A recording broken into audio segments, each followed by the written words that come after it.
I think I mentioned previously that I was working for Taylor's Estate Agents in Daventry, and after about a year they made me manager of another branch in Rugby. So I went to Rugby and I was working there. I was there for probably a year, and as a manager I was getting paid on the results of everyone else, and not everyone else was sort of working as hard as I was, and I actually ended up earning less money.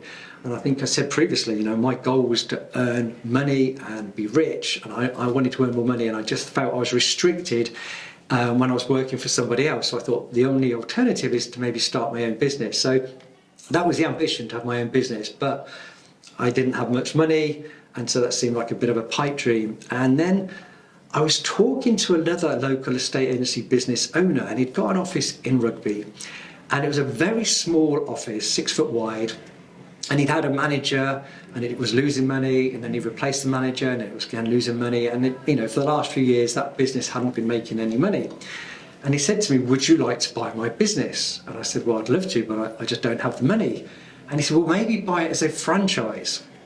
And I said, okay, how does that work? And he said, well, look, basically you take on the business, you use the current name, the current business, everything that's there, and I pay him a 10% franchise fee. And I thought, okay, that seems fair. And I said, well, how much is the business? Bearing in mind he'd been losing money in the past, from his point of view, at least anything he got on the franchise fee was pure profit. But he wanted to sell the business to me, and I said, well, how much is the business? And he started at 12,000. I said, well, I don't have 12,000. He said, okay, well, let's make it £6,000, and then you pay me 10% of your turnover. And I said, £6,000 sounds fair. I mean, I was getting a brand, an office, there was desks, we had a secretary there and one negotiator. It was a fairly good reputation. So I said, it sounds fair and reasonable, but I just haven't got £6,000. And he said, okay, well, what about if you pay me £500 per month for 12 months? So, okay, yeah, I think that's fair. But I don't even have £500. So he said, okay, so £500 a month for 12 months, but don't pay me anything for the first 3 or 4 months. So that gave you 3 or 4 months to get started. And I thought that was very fair, and he would be better off, because obviously his business was losing money. This way he wouldn't be losing money, he'd get £6,000 and he'd get 10% of whatever the turnover is. And really he was getting rid of his liabilities, and what I didn't realise, I was taking on all the liabilities. So I was taking on the rent, the cost of the newspaper advertising, the staff wages, everything else that goes with running an office. But it's a pretty basic office, basic everything, basic desks. In fact, it was so narrow. I mean, literally you could touch both sides of the office with both hands. And in the winter, it was so cold, there was ice, on the window, on the inside. I mean, it's freezing cold. We had little heaters that plugged in, fan heaters to keep ourselves warm. Anyway, I said, yeah, that seems fair. So I started. Now I had to take on the costs of the rent and rates and the newspapers, but there was a pipeline. So I took over the pipeline. So there was some sales going through, and that just covered me for the first 3 or 4 months. But as soon as I started, I knew I'd got 3 or 4 months to start getting some money in, to start paying all these bills. So as soon as we finished in the evening, and I sometimes worked till 6 or 7 o'clock at night, then I would be going out, dropping leaflets down the streets, knocking on doors of houses that are currently for sale with other estate agents, and getting houses on the market, then getting them sold, and then pushing them through quickly to make sure I was getting paid so I could pay the bills. So that worked quite well to start with. But what I found is, 12 months later on, I've got turnover, I've got income, but I always got all these bills to pay, and I'd have wages to pay, and I wasn't making much profit. And the franchisor, he was making money because he didn't have any costs. And in year 2, that turnover went up, and I moved to bigger premises, and the turnover maybe went to £500,000 a year, which was fantastic. And the franchisor was getting £50,000 a year in pure income, pure profit, and I wasn't making any money. So in the end, I decided to buy out the franchisor and change the name to my name, which was Newman Estate Agents, and then grew the business, and then moved to some even bigger premises. And maybe I can add a photograph on this video of the premises we moved to. And so it was a fantastic business for a number of years, and we grew, and we were the number one agent. We won lots of awards, and it was exciting times. But the world has changed now, and maybe in the next video I'll talk about the new model of estate agency and how that's working. Right, next chapter. Oh, good. Oh dear. Right.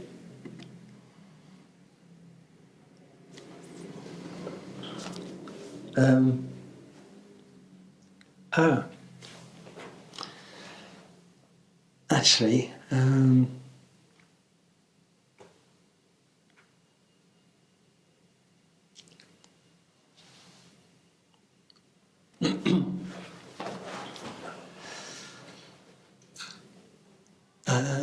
where shall I go into now?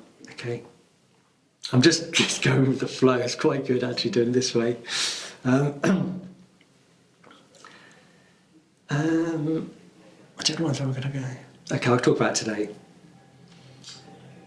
So, coming up to today, what the business looks like. So we decided that we wanted to move away from the traditional model of estate agency and to be more like the American model, where agents are self-employed, they're running their own business under an umbrella brand. So we've changed the name to The Property Experts and relaunched the business with new branding and a new model, and we're here now supporting self-employed estate agents have successful businesses. So I'm using lots of my knowledge and my experience to help people who are just starting their business journey in setting up their own business and helping them be successful. That gives me a lot of satisfaction, fulfillment, and I find it very rewarding, helping other people, seeing them do well and following their journey. I get lots of text messages, phone calls, emails every day from people who are saying they're happier than they've ever been in their lives, they're earning more money than they've ever earned, they've got better relationships with their kids or their loved ones, they're healthier than they've been because they've got more time to go to the gym, and they're just enjoying life, enjoying work. So I find that very, very rewarding. This model does allow people to work around their lifestyle, work around their kids, spend more time with family, friends, doing stuff that they want to do, whatever their hobbies are. But also, offering a great service to their clients. Being available 7 days a week in the evening, and giving a more personal service and getting better results. So it really is a great model. It's great for the business. It's fantastic for the agent, and most importantly, it's great for the client who are selling their houses, for buyers, knowing that they're going to get a personal service from that one person.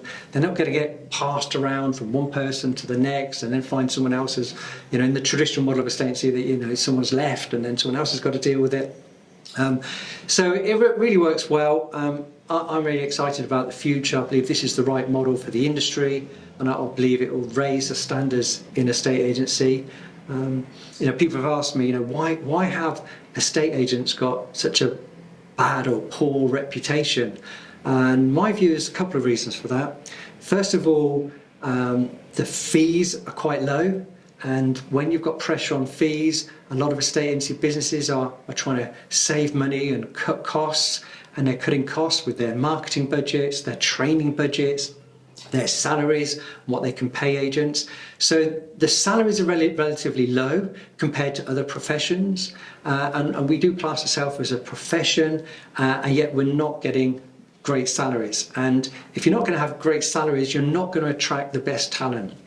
And one of the other problems with the industry is that there's very little training, there's no licenses, there's no examinations.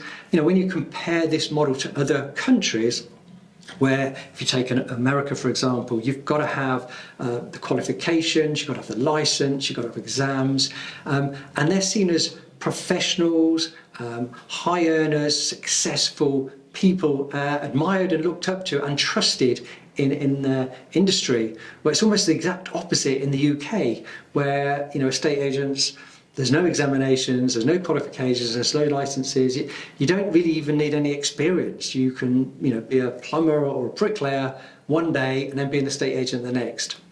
And then some of the people that are estate agents, they're young, inexperienced, they've never even bought their own home or rented a home, yet they're trying to advise people on selling, their most valuable asset. And so, if you're going to pay low salaries and you're not providing the training in the industry, a lot of people just learn on the job. They don't have any specific training. So how are we making a difference? How are we going to change the industry and improve the reputation or the public's perception of a estate agency? We're just looking at those two factors. First of all, the earning potential with this model means that agents can earn a significant income, which means you are going to attract better talent to the industry. And then secondly, we focus very heavily on training, support, coaching, mentoring, giving the agents all the information they need and the technology, and providing systems, proven strategies that work to get houses on the market and get results for those sellers, and focusing more on marketing and negotiation. For me, the two most important skills an estate agent has, and why a seller should pay a professional fee to an estate agent, is because of their marketing skills and their negotiation skills. And when I say marketing, when someone's selling anything really, a property, but they need someone who's an expert in marketing to make that property look as good as possible, to be as attractive as possible, to appeal to as many potential buyers as possible.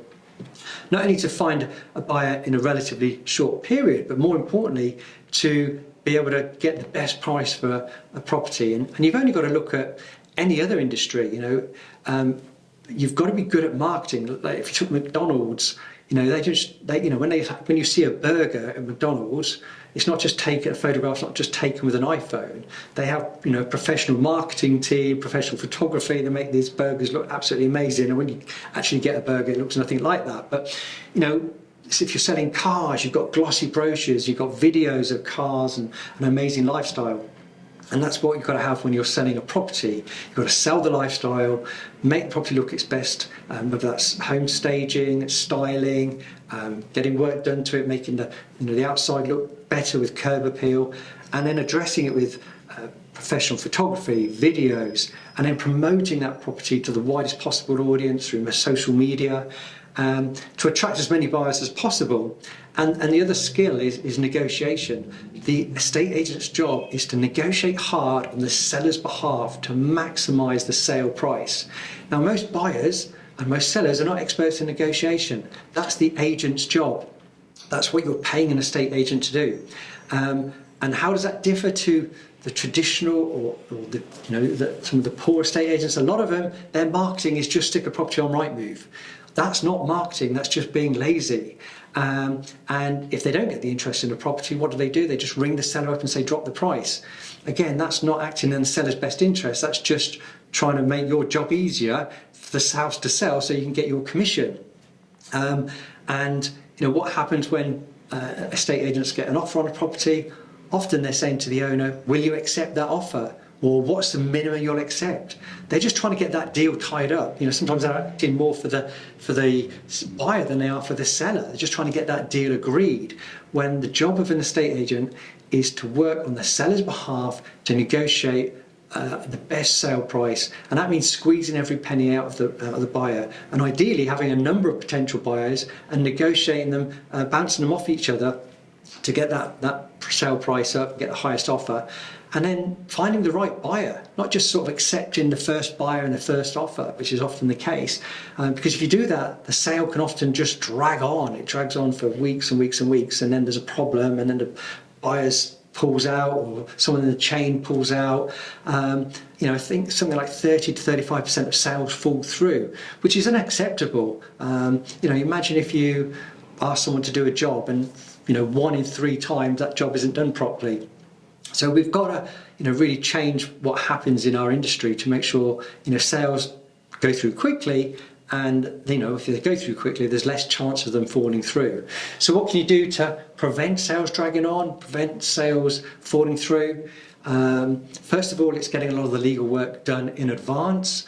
So we do a digital legal pack in advance. Then we're making sure that you've got multiple bidders and buyers interested in a property, and you can choose the best buyer. You've got a choice of buyers. Obviously, it's better to choose a buyer who's cash as opposed to a mortgage, or if they do want a mortgage, that they want to, they've got a large deposit as opposed to small deposit, or they're in a very short chain, they've sold their house to a first-time buyer, or rather than having a long chain, or just setting clear expectations on timescales.